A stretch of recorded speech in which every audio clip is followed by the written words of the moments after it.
नमस्कार दोस्तों। आज डेट है 16 जुलाई। स्वागत है आपका दैनिक जागरण के एडिटोरियल डिस्कशन में। आज हम आज जो इम्पोर्टेंट आर्टिकल है वो पहला आर्टिकल है, वो है कि गांधी जी के ऊपर जो इस्तेमाल किया गया था कानून, उसको ख़त्म करने की ज़रूरत है। ये कानून किस चीज़ का बात करता है? ये कानून बात करता है राजद्रोह धारा एक 124A का। आप यहाँ पे देख सकते हैं आईपीसीसी धारा 124 क्या है, राजद्रोह से संबंधित है। ये कानून कब बनाया गया था? ये कानून अंग्रेजों के द्वारा बनाया गया था। कब?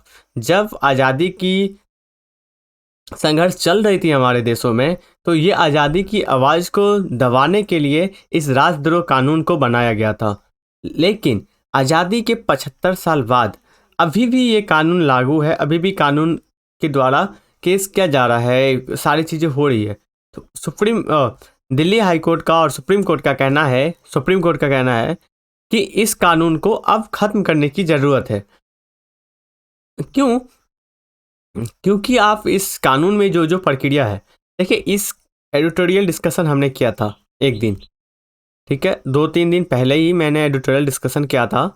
ओके, राजद्रोह कानून से रिलेटेड। उसके लिए आप जो मेरा व्हाट्सअप नंबर है 7059, दोनों ही नंबर है, मैं नीचे प्रोवाइड कर रहा हूँ, वहाँ से आप मुझे मैसेज कर दीजिएगा। मैं आपको उस चैनल का लिंक दे दूंगा, उस यूट्यूब वीडियो का, वहाँ से आप देख लीजिएगा। और राजद्रोह कानून के बारे में मैंने पूरा डिस्कशन किया है, पूरा डिटेल में।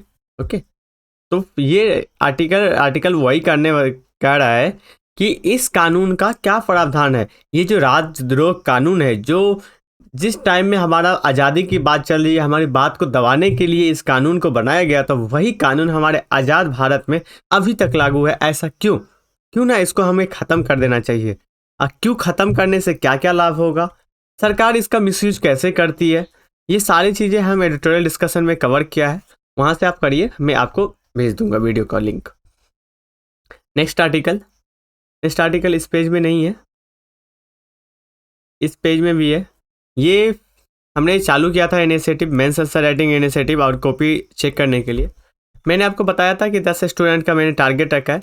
ये 10 स्टूडेंट मुझे पूरा हो चुके हैं। अब ये जो इनिशिएटिव है, ये इसका जो रजिस्ट्रेशन है, इसको क्लोज कर दिया गया है। राइट, इसको अब क्लोज कर दिया गया। अब इसमें नहीं होगा, फिर दूसरा बैच चालू होगा, तो फिर आपको कभी इन्फॉर्म कर दिया जाएगा। ओके, तो ये आज इन्फॉर्मेशन के लिए था कि आज मैंने बताया था कि 10 होंगे तो क्लोज कर दिया जाएगा, तो आज क्लोज कर दिया गया है। नेक्स्ट आर्टिकल इस पेज में नहीं है, इस पेज में है। इस पेज में है कि नए पीढ़ी, जो नया जनरेशन है, उसको हमें कौशल करने की ज़रूरत है। कौशल विकास मतलब स्किल डेवलप करने की ज़रूरत है उनके अंदर। Skill is important. देखिए, आप ग्रेजुएशन कर रहे हैं, आप बीकॉम कर लिए, बीए कर लिए या बीएससी कर लिए, बट यदि आपके पास स्किल नहीं है, तो आपको 10,000 या 5,000 का जॉब भी मिलना मुश्किल है। आप हर किसी के पास जाएंगे और उनसे रिक्वेस्ट करेंगे कि मुझे भी जॉब चाहिए, मुझे भी चाहिए। लेकिन यदि आपने अपनी स्टडी के दौरान और सारी प्रक्रिया के दौरान अपने अंदर एक चीज़ डेवलप कर लिया है, वो है स्किल। यदि आपने स्किल डेवलप कर लिया है, तो फिर आपको कहीं जाने की ज़रूरत नहीं, किसी से रिक्वेस्ट करने की ज़रूरत नहीं है, आपको जॉब प्रोवाइड हो जाता है। तो इसलिए गवर्नमेंट के द्वारा जो चलाया जा रहा है स्किल इंडिया मिशन, इसके बारे में स्टडी कर लीजिएगा, और कौशल विकास योजना, इसके बारे में आप स्टडी कर लीजिएगा। राइट, ये दोनों योजना आज आप कवर कर लीजिएगा। नेक्स्ट आर्टिकल इस पेज में नहीं है, इस पेज में है। आज मोदी जी, जो हमारे प्रधानमंत्री है, वो एक सबसे बड़ा जो एक्वेरियन को सौगात देने वाले हैं। ये है, इसका जो फीचर है यहाँ से आपको मिल जाएगा। राइट, इस फीचर को देख लीजिएगा, ये कहाँ पे है, किस चीज़ों के लिए है। ओके, ये आप कवर कर लीजिएगा। नेक्स्ट आर्टिकल है कि माल ढुलाई, मतलब माल को एक जगह से दूसरी जगह वस्तुओं को ले जाने के लिए अब ड्रोन का इस्तेमाल करने के लिए सरकार अध्यादेश लेके आ रही है। ठीक है, ड्रोन नियम 2021। तो ये नियम क्या है, क्या बताती है? देखिए, अभी आपके पास जोमेटो आते हैं, डिलीवरी बॉय आते हैं, लेकिन आने वाले टाइम में और वेस्टर्न कंट्री में, ठीक है, पश्चिमी देशों में ड्रोन इस्तेमाल किया जाता है उस डिलीवरी के लिए, जिससे कि ईजी होता है। राइट, और वहाँ पे हमें कम लागत में चीज़ें हो जाती है। ड्रोन यदि रहेगा तो डिलीवरी चार्ज आपका फ्री रहेगा। और देखिए, आप बोलेंगे कि क्या ड्रोन आने से डिलीवरी बॉय का तो जॉब खत्म हो जाएगा, रोजगार खत्म हो जाएगा? नहीं जी, नहीं, रोजगार खत्म नहीं होता।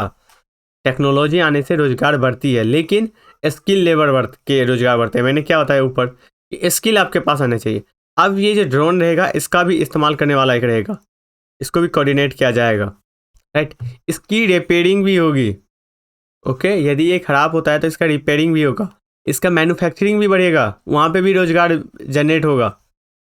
देख रहे कितने जगह काम कर रही है। ऐसा नहीं कि रोजगार खत्म हो जा रही है टेक्नोलॉजी आने से, किसी चीज़ को प्राइवेट कर देने से रोजगार खत्म होगा, नहीं। प्राइवेट कर देने से इन्वेस्टमेंट आता है, इन्वेस्टमेंट आने से आपको रोजगार और ज़्यादा बढ़ती है।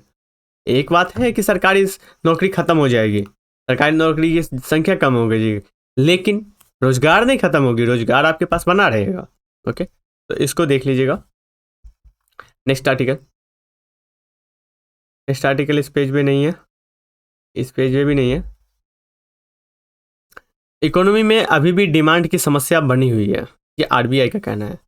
देखिए डिमांड क्या होता है, आप जब तक आपके पास पैसा नहीं रहेगा आप डिमांड करेंगे, नहीं करेंगे। आपके पास यदि पैसा आता है तो आप डिमांड करने जाते हैं, फिर डिमांड जैसे ही होता है तो वस्तुओं में मांग बढ़ती है तो सप्लाई की ज़रूरत होती है। जब सप्लाई की ज़रूरत होती है तब जाके इंडस्ट्री मैन्युफैक्चरिंग करना स्टार्ट करते हैं। जब ये मैन्युफैक्चरिंग करना स्टार्ट करेंगे तब जाके यहाँ पे आपको क्या मिलेगा, रोजगार। आपको रोजगार मिलेगा, इस रोजगार से आप क्या कर सकते हैं, आपके पास पैसा आएगा, फिर ये साइकिल स्टार्ट हो जाता है। लेकिन यदि अभी मांग बढ़ाने की ज़रूरत है तो एक्सपर्ट के द्वारा, विशेषज्ञों के द्वारा बताया जाता है कि क्यों ना हम जनता को डायरेक्ट पॉकेट में पैसा दे दें।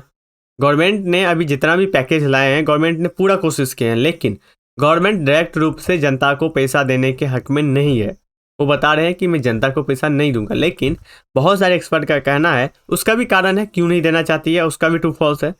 और सरकार विशेषज्ञों का कहना है कि आप डायरेक्ट इनके पॉकेट में पैसा दीजिए, जिससे कि ये मांग जनरेट करना स्टार्ट करेंगे और ये समस्या जो है मांग की समस्या ये खत्म हो जाएगी। इसको आप पढ़ लीजिएगा। नेक्स्ट आर्टिकल आज एडिटोरियल है। देखिए ये है एडिटोरियल है, सबके हित में समान नागरिकता संहिता। ये अभी एक हफ्ते से चर्चा में चल रही है। समान नागरिकता संहिता ये संविधान के अनुच्छेद 44 में दिया गया है। इसके हिसाब से पूरे इंडिया में एक तरह का कानून होना चाहिए। ये नहीं कि यूपी में उससे रिलेटेड कुछ कानून और है, बिहार में कुछ और है, राजस्थान में कुछ और है, केरला में कुछ है, जम्मू कश्मीर में कुछ और है। आपको एक तरह का संहिता बनाने की ज़रूरत है एक जगह पे, ठीक है। इसी की बात की जा रही है, दिल्ली हाई कोर्ट के द्वारा ये बताया गया है। इसी से रिलेटेड आर्टिकल है, इसको आप स्टडी कर लीजिएगा। नेक्स्ट आर्टिकल, नेक्स्ट आर्टिकल इसमें बात किया जा रहा है तालिबान में जो बढ़ता, तालिबानियों को जो अफगानिस्तान में बढ़ता दबदबा है, उस दबदबा में भारत का भी चिंता है, भारत का भी प्रॉब्लम क्रिएट हुआ है। भारत चाहता है कि इस देश में लोकतंत्र को बढ़ावा दिया जाए। जब ये यहाँ पे तालिबान आ जाएंगे तो यहाँ की जनता को फ्रीडम ख़त्म हो जाएगा, लोकतंत्र ख़त्म हो जाएगा। चुनी हुई सरकार को दबा दिया जाता है, तो दबा देने से क्या होगा, यहाँ पे हमारे प्रोजेक्ट भी बहुत ज़्यादा है लगे हुए हैं, उसके साथ साथ हमारा बॉर्डर भी इनके साथ लगता है। और बताया जाता है कि पाकिस्तान, इनकी जब शासन आती है तो पाकिस्तान के साथ घुसपैठ करने का जो सिलसिला है वो भी तेज़ हो जाता है। तो ये भी हमारा प्रॉब्लम है, राइट। तो इसमें पूरे डाटा डिस्कस करते हैं कि क्या क्या समस्या आ सकती है। अब भारत को इसमें क्या क्या प्रॉब्लम है ये परफेक्ट आपको जानना सबसे ज़्यादा ज़रूरी है। इसको लेके आप 1 पॉइंट नंबर 1 2 3 4 आप कर लीजिएगा, okay. Next article, next article इसमें है अभिव्यक्ति का अधिकार, ठीक है। असहमति और अभिव्यक्ति का अधिकार। जब प्रधानमंत्री जी ने इसमें बता रहे हैं कि वो शपथ लिए थे तो 1 महीने के बाद ही उन्होंने एक स्टेटमेंट दिया था कि अगर हम बोलने और अभिव्यक्ति की स्वतंत्रता की गारंटी नहीं देते हैं, ठीक है, तो हमारा लोकतंत्र नहीं चलेगा। इनका यही कहना था कि हम अभिव्यक्ति और स्वतंत्रता की गारंटी नहीं देंगे तो ये नहीं चलेगा। ये का अनुच्छेद, ये मौलिक अधिकार है जो अनुच्छेद 19 क्लोज 1 के भाग क में है, दिया हुआ है अभिव्यक्ति का की आज़ादी। इसकी बात की जा रही है, तो इसी से रिलेटेड ये आर्टिकल है। कहाँ कहाँ लगता है कि आपको अभिव्यक्ति कम हो रहा है, आप मुझे कमेंट बॉक्स में बताइएगा कि आपको किस पॉइंट पे लगता है कि देश में अभिव्यक्ति की जो आज़ादी है ये कम है, राइट। ये आज हमें कमेंट बॉक्स में बताइएगा कि कौन कौन सा ऐसा एरिया आप आइडेंटिफाई कर पा रहे हैं, okay. Next article, next article इस पेज में नहीं है।